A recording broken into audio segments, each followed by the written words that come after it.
বহু প্ৰতীক্ষাৰ অন্তত ৰাজ্যিক নিৰ্বাচনী আয়োগে যি পঞ্চায়ত নিৰ্বাচনৰ অধিসূচনা জাৰি কৰিলে আৰু জাৰি কৰাৰ ওপৰত 21 পৃষ্ঠাজোৰা এটা অফিচিয়েল নটিচ ইতিমধ্যে প্ৰকাশ পাইছে যোৱাকালি। সেই সম্পৰ্কে আমি ডিছকাছ কৰিম। ভিডিঅ'টো সকলোৱে লাইক এটা কৰিব, নতুনকৈ আহিছে যদি আমাৰ চেনেলটো ছাবস্ক্ৰাইব কৰি থ'ব। আৰু এই যিটো 21 পৃষ্ঠাজোৰা নটিচ হয়, এই নটিচটোত কোন বিভাগৰ কাৰণে কেনেকুৱা ধৰণৰ নটিচ জাৰি কৰা হৈছে, অৰ্থাৎ টাৰ্মছ এণ্ড কণ্ডিশ্যন, কোন বিভাগৰ কাৰণে কোনকেইটা ৰুল ফ'ল' কৰা হ'ব, সকলোখিনি দিয়া আছে। ইয়াত বহুত দীঘলীয়া এটা পৃষ্ঠা হয়, প্ৰায় 21 পৃষ্ঠাজোৰা। আমি একেবাৰে প্ৰথমতে যিটো মেইন পৃষ্ঠা হয়, অৰ্থাৎ প্ৰথম পৃষ্ঠাটো আমি পঢ়িম, ইয়াত কি লেখা আছে। তাৰ পাছত আমি কণ্টিনিউ বাকী বিভাগসমূহৰ ওপৰত কেনেকুৱা ধৰণৰ টাৰ্মছ এণ্ড কণ্ডিশ্যন দিয়া আছে, গোটেইখিনি A to Z আমি ষ্টাডি কৰিম। আপোনালোকে একেবাৰে শেষলৈকে চাই থাকিব। আসাম ষ্টেট ইলেকশ্যন কমিশ্যনৰ পৰা দিয়া হৈছে যোৱাকালি, অৰ্থাৎ 6 জানুৱাৰী তাৰিখে। The chief secretary Assam Dispur Guwahati model of conduct for panchayat election 2025 with reference to the subject cited above, I am directed to inform that Assam State Election Commission have been following the Model Code of Conduct issued by the Election Commission of India along with related guidance in the document titled Manual on Model Code of Conduct. As the Model Code of Conduct related to free and fair conduct of election that forms the spirit of democratic setup which has been held as part of the basic structure of the Constitution. The Model Code of Conduct of ECI is equally applicable in the local body election. আৰু ইয়াৰ যিটো 21 পৃষ্ঠাজোৰা যিটো PDF, সেইটো PDFটো আমাৰ যিটো চেনেলৰ official যিটো Telegram channel, তাত আমি প্ৰভাইড কৰি দিম। আপোনালোকে গোটেই ডিটেইলছত গোটেইখিনি নিজে পঢ়ি ল'ব পাৰিব। আমাৰ যিটো লেটছ ৰেডি যিটো টেলিগ্ৰাম গ্ৰুপ, তাত আপোনালোকে জইন হৈ এই PDFটো ডাউনলোড কৰিব পাৰিব।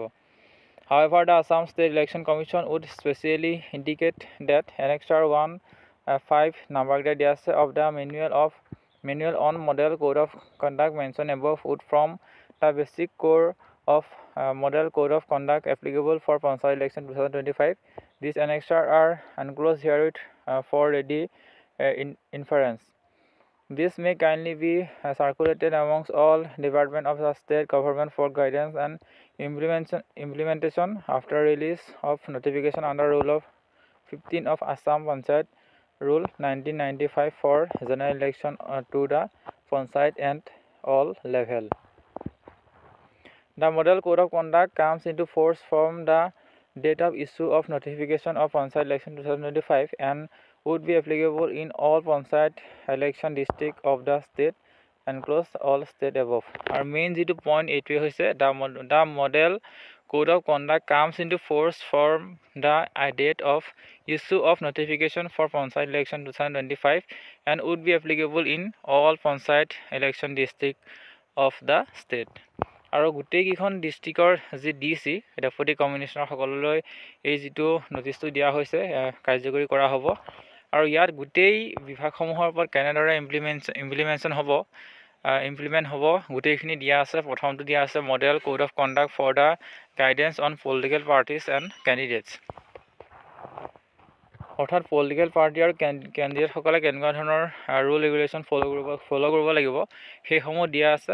আৰু বহুত ডিপাৰ্টমেণ্টৰ কথা ইয়াত দিয়া আছে। আমি গোটেইখিনি ডিছকাছ নকৰোঁ। আমি এটা গুৰুত্বপূৰ্ণ যিটো পাৰ্ট হয় সেই পাৰ্টটো আমি ডিছকাছ কৰিম। আৰু গুৰুত্বপূৰ্ণ যিটো পাৰ্ট হয় সেই পাৰ্টটো হৈছে এই যিটো Annexure 6ত আছে, chapter 5 announcement of the new scheme restriction on financial and administrative matters. ইয়াতেই গোটেই নিযুক্তিৰ পৰা আদি কৰি যি স্কিমৰ গভৰ্ণমেণ্টে কি স্কিম কেনেদৰে ল'ব লাগিব আৰু কিমান সময়ত সেইটো বন্ধ কৰিব লাগিব গোটেইখিনি দিয়া আছে। আপোনালোকে এই PDFটো নিজে ডাউনলোড কৰি আপোনালোকে নিজেই চাব, পঢ়ি চাব। মই যদি গোটেইখিনি ডিছকাছ কৰোঁ বহুত বেছি দীঘলীয়া হৈ যাব। সেইকাৰণে আপোনালোকৰ সুবিধাৰ কাৰণে যিটো টেলিগ্ৰাম চেনেলত আমাৰ এই PDFটো দি দিম, আপোনালোকে নিজেই ষ্টাডি কৰিব। ইয়াত গোটেই যি নিযুক্তি সেই নিযুক্তি সম্পৰ্কে ইয়াত স্পষ্টভাৱে লিখা আছে। 13 পৃষ্ঠাৰ পৰা আপোনাৰ 15 পৃষ্ঠা অৰ্থাৎ 2 পৃষ্ঠাত গোটেইখিনি কথা লিখা আছে। নেক্সট পৃষ্ঠাত লিখা আছে tours visit of minister others dignitaries, অৰ্থাৎ যি ভ্ৰমণ কৰে প্ৰাৰ্থীসকলে যি ভ্ৰমণ কৰে ভ্ৰমণৰ ওপৰতো আচৰণবিধি ইয়াত স্পষ্টভাৱে উল্লেখ আছে। থুলমূলকৈ আপোনালোকক ইনফৰ্মেশ্যনটো দিলোঁ যে যি official information code of conduct লাগিবৰ কাৰণে যিটো আচৰণবিধি ইমপ্লিমেণ্ট কৰে নিৰ্বাচন আয়োগে সেইটো ইতিমধ্যে জাৰি কৰিছে। আৰু এতিয়া কোন তাৰিখৰ পৰা ইলেকশ্যন হ'ব সেইটোৰ ওপৰত ডিপেণ্ড কৰিব গোটেই কথাখিনি। আৰু আপোনালোকে এই যিটো PDF লেটছ ৰেডি চেনেলৰ পৰা আপোনালোকে ডাউনলোড কৰিব, আমি টেলিগ্ৰাম চেনেলত প্ৰভাইড কৰি দিম। ইয়াতে গোটেই নিযুক্তিৰ সম্পৰ্কে বা আন যিবোৰ আনুষংগিক বিষয় স্পষ্টভাৱে উল্লেখ আছে। মই থুলমূলকৈ ডিছকাছ কৰিছোঁ, আপোনালোকে ডিটেইলছত ভিজিট কৰিব চেনেলটো, টেলিগ্ৰাম চেনেল আপোনালোকে ইয়াত পাই যাব যিটো PDF টো। আজিলৈ আহিছোঁ, ধন্যবাদ।